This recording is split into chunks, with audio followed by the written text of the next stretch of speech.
Herkese merhaba. Yine İspanya Mallorca'dayız ve bu sefer de buraya Opel Frontera'yı kullanmaya geldik. Daha öncesinden bu otomobili görmüştük ve bir ön inceleme yapmıştık. Hatta bunun da videosu var. Eğer izlemediyseniz daha detaylı bir anlatım için şuradan izleyebilirsiniz. Ülkemize önümüzdeki yıl 2025'in ilkbaharında gelecek. Bunu videonun en başında söylemiş olayım. Türkiye paketleri daha henüz belli değil ama buradaki paketlere göre ben size biraz farkları anlatmaya başlayayım istiyorum. Şimdi şöyle otomobile bakarsak. Evet, bu bir Frontera ve biliyorsunuz ki Frontera aslında Opel'in D-SUV segmentinde böyle kaya gibi tam bir off-roader otomobiliydi. Frontera uzun zamandır yoktu. Son zamanlarda markaların böyle girişimleri olmaya başladı. Eski modellerinin isimlerini kullanarak yeni modelleri çıkarmaya başladılar. Ama genelde bu üretimler esasında eski modellerin yine kullanım tarzları, heybeti vesaire bunlarla benzer bir yapıda çıkartıyorlar. Fakat bu otomobilde bu benzer yapı biraz yoksun diye düşünüyorum. Çünkü öncelikle bu otomobil bir B-SUV, hatta B+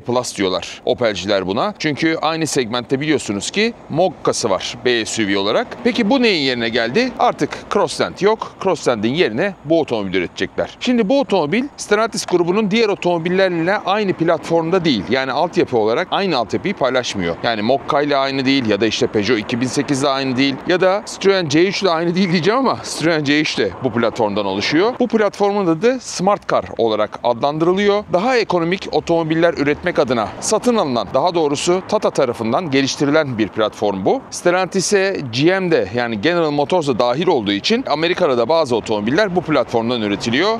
Dediğimiz gibi C3 ve aşağı yukarı bununla aynı zamanda gelecek olan C3 Aircross da bu aynı platformdan oluşuyor. Bu arada bu otomobilin C3 ile birlikte Slovakya'da üretileceğini de size buradan söylemiş olayım. Peki niye bu platform kullanılıyor? Demin de dediğimiz gibi diğer uygun fiyatlı otomobillerle daha rekabetçi bir fiyata sahip olması adına, biraz da maliyetten düşünmesi adına bu platform kullanılıyor. Çünkü biliyorsunuz ki Çinlilerin bayağı tabiri caizse istilası var. Çok uygun fiyatta donanımlı otomobiller üretiyorlar ve Avrupalı markalarda bununla savaşmak adına farklı taktikler deniyor. Bu da Stellantis grubunun bu taktiklerinden biri. Peki bu platform bu otomobilde neler değiştirmiş? Onu zaten kullanırken anlatırız. Bu otomobilin Mokka'dan büyük bir otomobil olduğu her halinden belli oluyor. Rakamlarda da bu belli. Fakat rakamlar aynı olsa bile bu otomobilin kübik yapısı, özellikle tavanı ve ön tarafı bu otomobilin çok daha büyük olduğu izlenimini veriyor. 4380 mm, yani B-SUV'ler arasında büyük sayılabilecek bir uzunluğa sahip ve yine arka lastiklerle ön lastikler arasındaki mesafeye baktığınız zaman da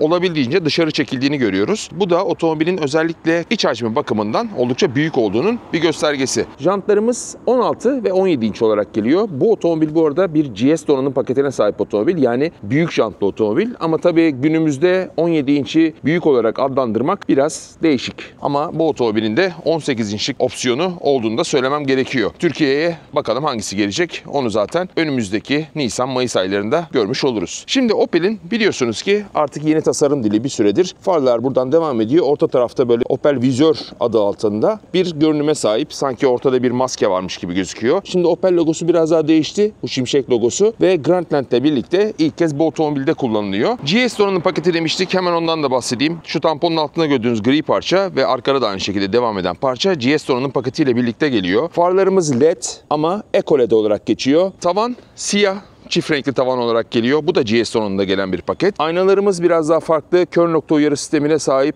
ve aynı zamanda sinyaller bu şekilde uzun olarak yanıyor. Diğerinde sadece şurada yanan bir sinyal bulunuyor bazı versiyonlarda. Onun dışında GS'de önde park sensörleri var. Diğerlerinde gelmiyor. Sadece arka park sensörü ve kamera olarak geliyor. Zaten onlar biliyorsunuz ki yeni normda artık mecburi hale geldi. Hemen arka tarafa bakarsak burada stoplarımız yine LED olarak geliyor. Normal donanımda bunlar standart ampulle geliyor. Bakın arka tarafta da yine alt tarafta böyle gri bir parçamız var. Arka camlar daha kara olarak geliyor yine GS paketinde ve iç tarafta da biraz daha farklılıklar var.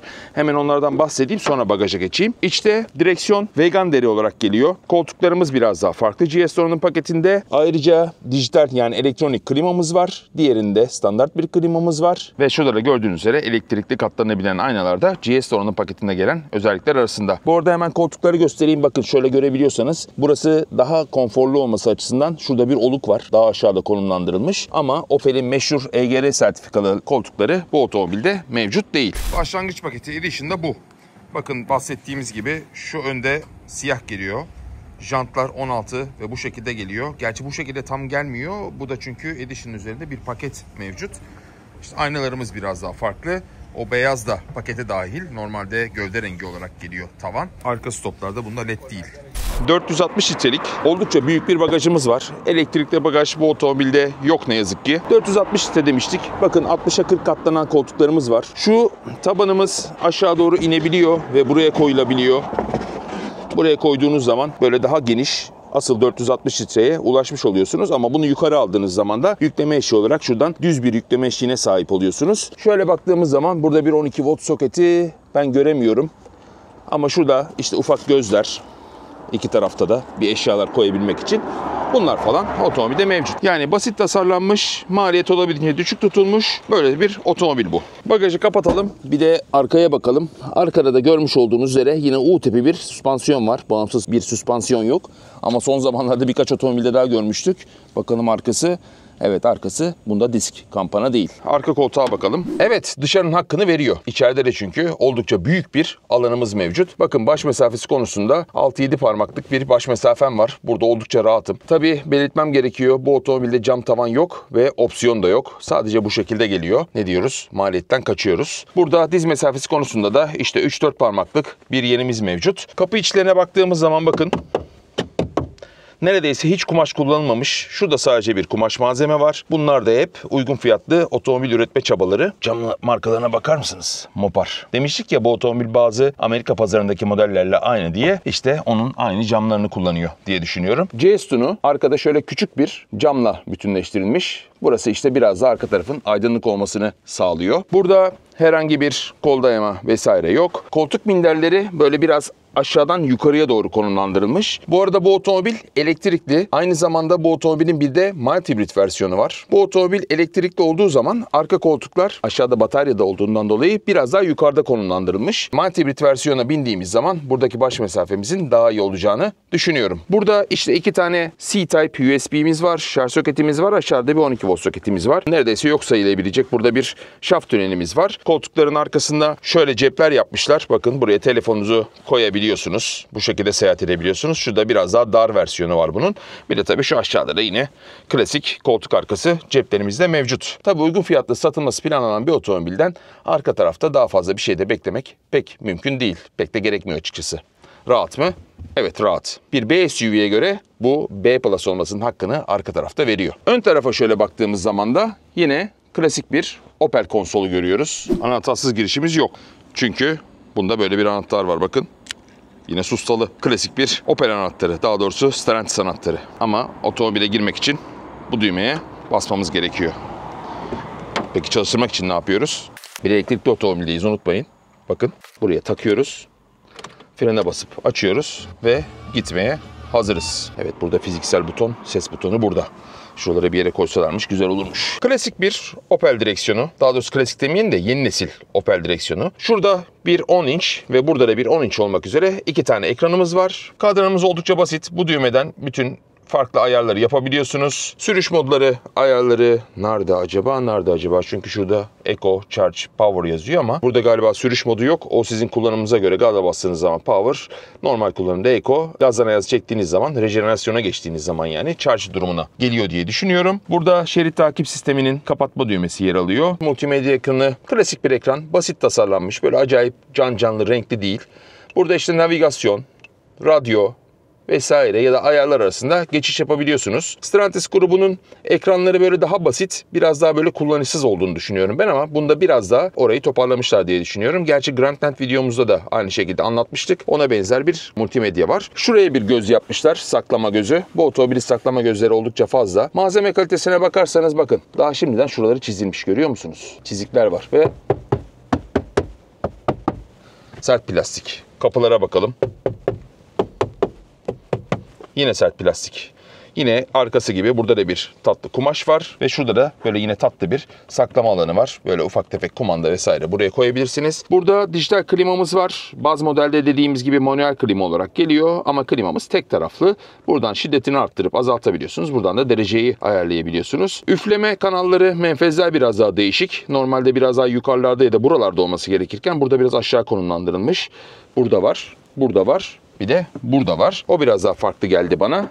Torpido gözümüz büyük sayılabilecek bir göz var. Burada bu aşağı tarafı dolu ama burası oldukça aşağıda konumlandırılmış yine. Stellantis grubunun diğer üyelerinden tanıdığımız vites seçicimiz burada yer alıyor. Burada 2 tane bardaklığımız var. Burada telefonumuzu koyduğumuz bir kablosuz şarj istasyonumuz yer alıyor. Burada da 2 tane zaten C-Type USB'miz yer alıyor. Bardaklıklarımız biraz değişik. Bakın yanları açık. Burada böyle esnek bantlar var. Biraz böyle kafa bandı gibi. Ve bunu şu şekilde ayarlayabiliyorsunuz. Değişik. Şuralara şöyle yapalım tekrar. Evet. Şuralardaki kanallarına oturuyor. Şu kanalları da şöyle gösterebilirim. Burada da bakın otomobilin güzel bir logosu var. Şurada da ne var görüyor musunuz? Gizli köpek balığını buldum. Opel modellerinde bir süredir böyle otomobilin farklı gizli yerlerine köpek balığı amblemi koyuyorlar. Burada da buradaymış. Onu da görmüş olduk. Peki bunlar ne işe yarıyor? Atıyorum şuraya bir tablet ya da daha geniş bir şey koyduğunuz zaman bir esnek yer elde etmiş oluyorsunuz. Buralarda bir şeyler saklayabiliyorsunuz. Ya da işte şu aralara da yine dokümandı, cüzdandı vesaire öyle ufak tefek şeyler koyabilirsiniz diye düşünüyorum. Elektrikli el-frenimiz var. Burada yine bir ufak gözümüz var. Burada da zaten kol dayamamız. Kol dayamamız küçük ama derin. Ve aynı zamanda da zaten dediğimiz gibi kol dayaması olarak görev alıyor ve ileri geri de bu ayarlanabiliyor. Koltuklar şık. Şu yanal destekleri falan oldukça sağlam gözüküyor. Bunlar falan da hep geri dönüştürebilir malzemeden yapılmış. Hatta bu otomobilin %85'i geri dönüştürebilir malzemeden yapılmış olduğunu da söylüyorlar. Hemen şöyle bakalım. Aynamız çerçevesiz değil. Standart bir aynamız var ama en azından arkadan gelen ışıklara karşı bir koruması mevcut. Kendinden kararan ayna dediğimiz okuma ışıklarımız. Makyaj ışığı var mı acaba? Vallahi yok. Makyaj ışığından bile kaçmışlar. Yani anlayacağınız üzere en baştan da söylediğimiz üzere daha doğrusu bu otomobil uygun fiyatlı satılabilmek adına, uygun fiyatlı olması adına Çinli otomobillerle, Çinli markalarla mücadele edebilmesi adına biraz daha uygun malzemeler kullanarak işte izolasyon vesaireden biraz daha kaçarak üretilmiş öyle amacı olan bir otomobil. Gerekli malzemelerin, donanımların hepsi bu otomobilde mevcut. İşte şerit takip asistanından kör nokta uyarı sistemine vesaire vesaire. Şimdi uygun fiyatlı satılıyor derken bu otomobilin Almanya fiyatını ben araştırdım. Baz fiyatı daha doğrusu hibrit olan, içten yanmalı, motorlu olan versiyonun fiyatı 26 bin eurolardan başlıyor. Elektriklerde 28 bin eurodan başlıyor. İçinde bulunduğumuz GS donanım paketi 32 bin euroya kadar çıkıyor. Hemen bir Corsa E'ye de bakayım dedim Almanya'da. Elektrikli Corsa E'nin fiyatı da 30 bin euro Almanya'da.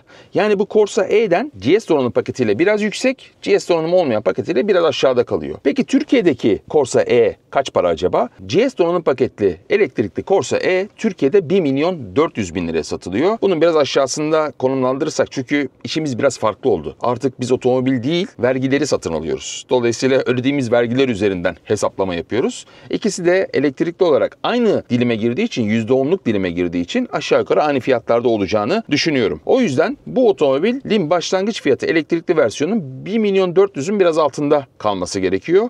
Ama eğer GS donanım paketi alırsanız 32 bin euroluk paketten alırsanız o da böyle 1,5'lara doğru tırmanır. Yorumu size bırakıyorum. Ama zaten kullandıktan sonra daha sağlıklı bir yorum yapabiliriz diye düşünüyorum. O zaman alalım Halit'i de yanımıza, sürüşe geçelim.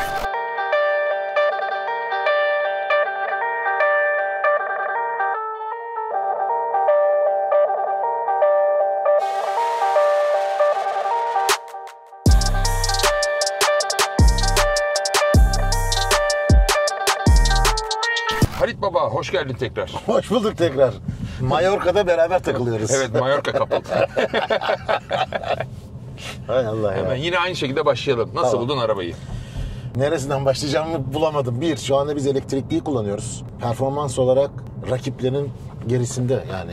Evet, Gerisinde. ben de videonun başında söyledim onu bolca. Yani şimdi tabii Avrupa pazarında farklı ihtiyaçları olan müşteriler için böyle bir opsiyonun bulunması avantaj olabilir, itiraz etmiyorum. Evet. Ama Türkiye pazarında 44 kWh batarya, 305 kilometre menzil yani çok Olacak iş değil. mantıklı gelmedi bana, çok net Evet, söyleyeyim. işi çok zor. Zor. Ben de videonun başında, sen beni dinlemedin ama dedim ki işi çok zor. Böyle 1.400'lere falan gelirse yok olmaz bu iş dedim. 54 kWh bataryalı, hani uzaktan akrabası diyelim EC4 var mesela Citroen. Evet. Aynı fiyatlarda neredeyse. Evet. Daha uzun menzilli. Evet. İç mekan genişliği de bundan çok farklı değil. Evet. O zaman Doğru. yani. Şimdi ben speklerini anlatmadım. Ondan bir bahsedeyim kısaca. Tabii. Bu otomobil bir elektrikli versiyon. Elektrikli otomobilin içindeyiz. 44 kW'lık günümüzde oldukça küçük sayılabilecek bir bataryası var. Bunu İşte 30 dakika civarında %20'den %80'e dolduruyor. 28 dakika galiba tam olarak ama zaten küçük olduğu için zaten o dolması lazım. 100 kW DC ile galiba Evet, şarj ediyor. 100 kW DC ile alabiliyor. AC'den de 11 kW alabiliyor. Bunlar normal değerler aslında şarj için belki Evet. ama bataryası küçük.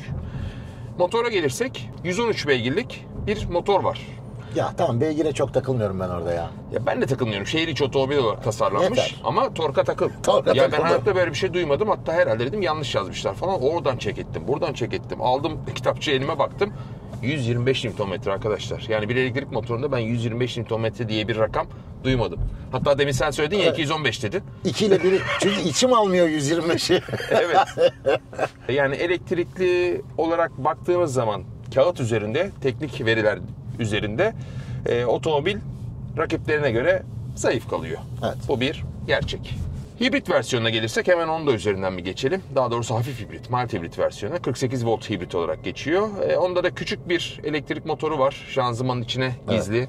6 ileri yine çift kavramalı. Yeni Stellantis modellerinden bildiğimiz şanzıman ve motor kombinasyonuyla geliyor. 1.2 litrelikte 3 silindirli turbo benzinli 136 beygir gücünde motorla geliyor. Oraya bir ekleme yapayım mı? Biliyorsun 1.2 litrelik bu Stellantis motorunda trigger kayışı yağ içinde çalıştığından dolayı bir takım problemler sürekli konuşuluyor ya. Evet. Bu motorda zincir var. Evet, onda zincir yaptılar o işi. Evet. Onda zincire döndüler. Hatta galiba bu motor öncesinde de böyle bir kısa bir dönem zincire o dönmüştü işi. ama tabii bunu herkes bilmiyor. Evet. Ben onun bilgilerine, belgelerine ulaştım ama hani hangi şasi numaralarından itibaren Türkiye'ye zincir geldi onu benim bilmem mümkün değil. Mild hibritte şöyle bir durum var. Yani elektrikle böyle çok fazla gidemiyorsunuz. Yani bir kalkışlarda yardımcı oluyor ya da atıyorum park ederken manevrada ya da çok trafikte içten yanmalı motorun çok yaktığı yerlerde biraz daha yardımcı oluyor. Aslında yalancı hibrit yani. Ama yine bir elektrik motoru var. Ama mesela bak şöyle söyleyeyim, ben geçen gün 3008'i kullandım, mild hibrit.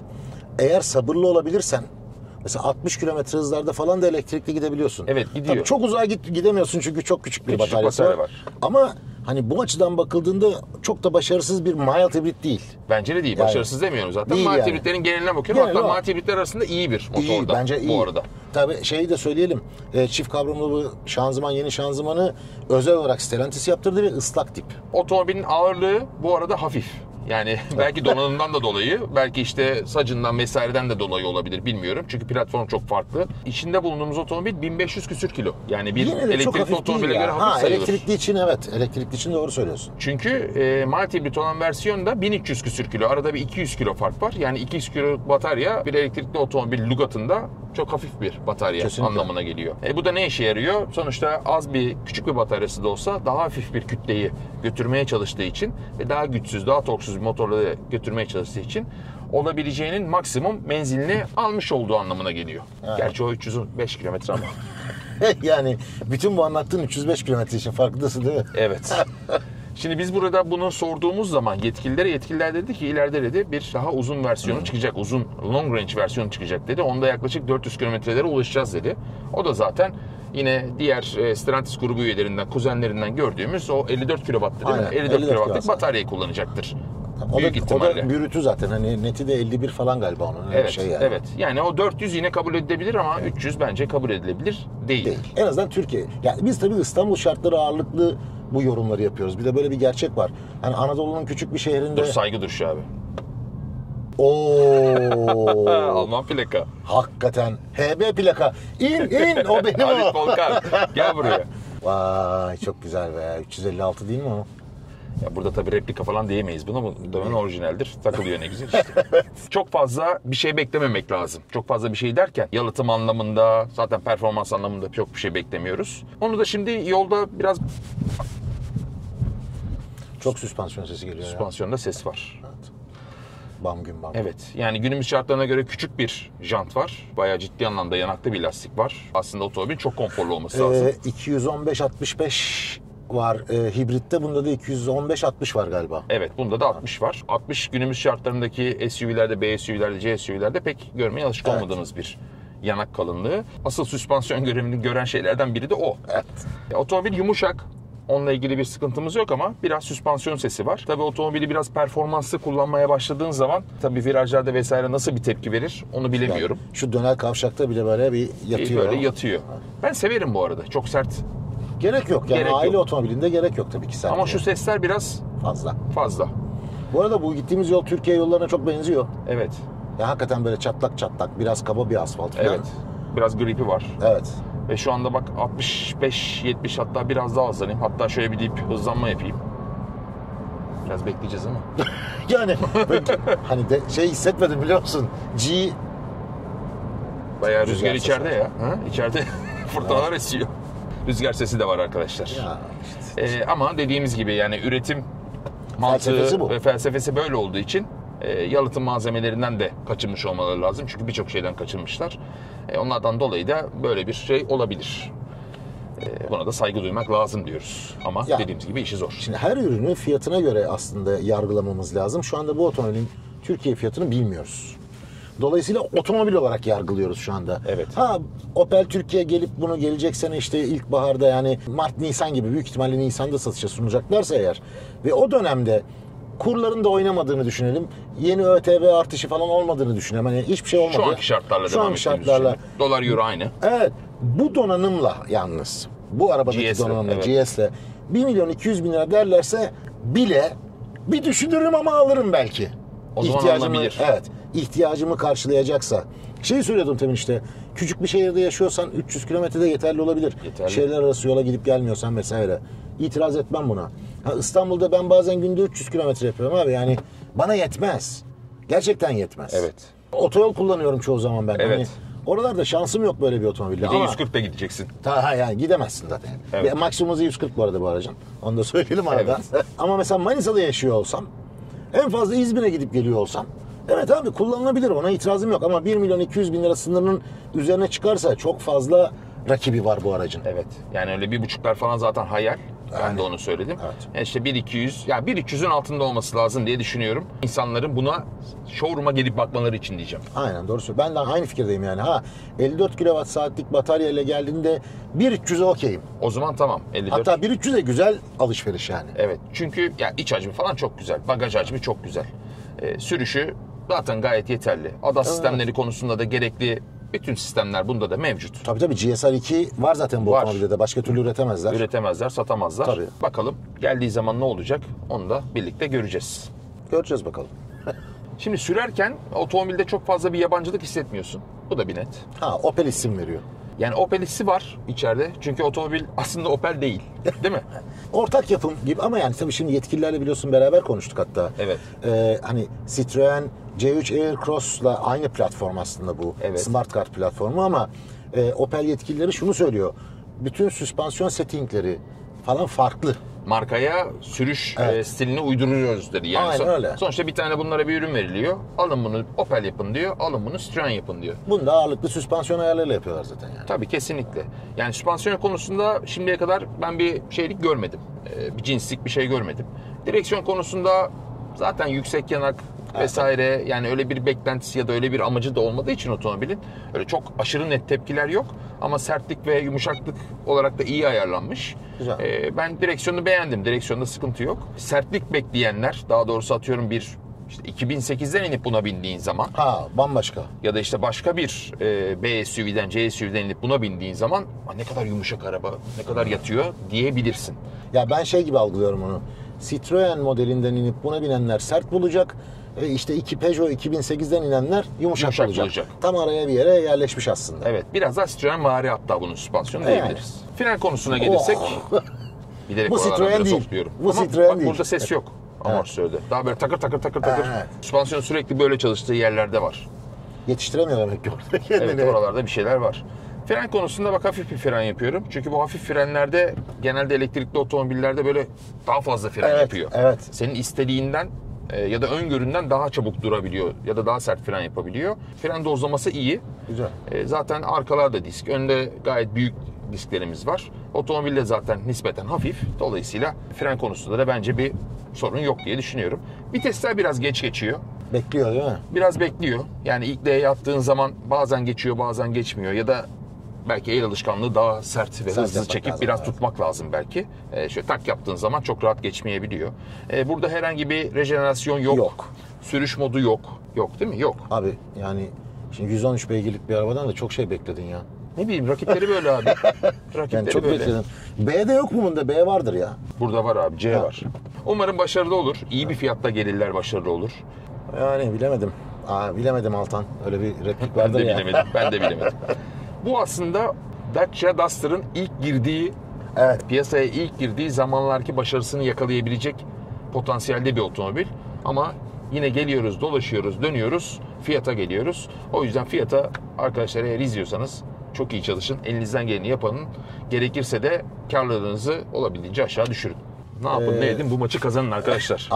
Bu otomobil bence mild hibrit versiyonuyla çok daha fazla başarılı olma potansiyeline sahip. Evet, çünkü Türk milletinin sevdiği, Evet. bizim sevdiğimiz büyük hacim, büyük bagaj. Aynen öyle. Onun performansı da bayağı iyi, yeterli. Hani Evet. kullanımı da derdin yok. Abi koy benzin devam et işte, yani bu kadar basit. Tabii. Ya sonuçta senin yakıt tüketimi, ortalama tüketimini düşürüyor dikkatli kullanırsan. Aynen öyle. O zaman yavaş yavaş kapatalım. Teşekkür Tabii. ediyorum tekrar videoya katıldığın teşekkür için. ederim. Bu arada Halit de yeni kanal açtı. Halit Evet. Volkan adı altında. Onu da izleyin. Videolar yüklenmeye başladı. Hatta bayağı eski videoların da var değil mi senin? Vardır ya, bir şeyler vardır illa ki. Ya gir abi gir, bak sen değerli adamsın. Senin teşekkür fikirlerin ederim. çok önemli. Sağ ol. Zaten Otoclub Tabii. YouTube kanalından neredeyse herkes tanıyordur diye düşünüyorum. Yani umuyorum tanıyorlardır. Ama kendi başına da bence bir şeyler yap. Yapıyorum. Sosyal medyada beklerim. Yani orada da ilginç şeyler. Çok sık paylaşmıyorum ama bayağı bazen ortamı karıştıracak şeyler paylaşıyorum, Evet. bilgiler. Bakalım, bekleriz, buyursunlar. Yani genelde bulunan bilgilerden çok daha farklı bilgiler Halit'ten gelir. Daha sonra da zaten bol bol seninle de video çekeriz fırsat buldukça. Tabii ki zevkle. O zaman Mallorca'dan görüşmek üzere. Umarım videoyu beğenmişsinizdir. Yine otomobille ilgili eğer fikirleriniz, sorularınız vesaire varsa aşağı yorum olarak da yazın. Zaten Halit'in de linkini aşağı bırakırım, kanalın linkini. Oradan da girebilirsiniz. Kanalımıza zaten abone olduğunuzu farz ediyorum. Eğer abone değilseniz de abone olup özellikle o çan simgesine tıklayıp bildirimlerinizi açarsanız biz her yeni video yüklediğimizde ilk izleyenlerden biri de siz olursunuz. Bunu da söylemek gerekiyor abi. Hiç söylemedim şimdiye kadar, biliyor musun? Aklıma bile gelmedi. Söyle yine abi. Söyle. Yani Söyleyeceğim. Takipçiler buraya kadar geldiği zaman ya bu adamı niye takip etmiyorum, destek olayım ya da işte güzel içerikler çıkartıyor, yeni video yüklediği zaman ben de o ilk görenlerden biri olayım ki haklılar. dedikleri zaman hoşlarına gidiyor. Avantajlı oluyorlar. Bende de izlediğiniz zaman o çana tıklayın da uzak kalmayalım. Evet, sen de. Hadi görüşürüz. Hoşça kalın. Hoşça kalın. Bak şimdi 77 ile gidiyoruz, dip gaz. Çok da fena değil. Yani 125 km gibi gitmiyor yani. Yok güzel gidiyor. Dikkat et, Porsche ile kapışma.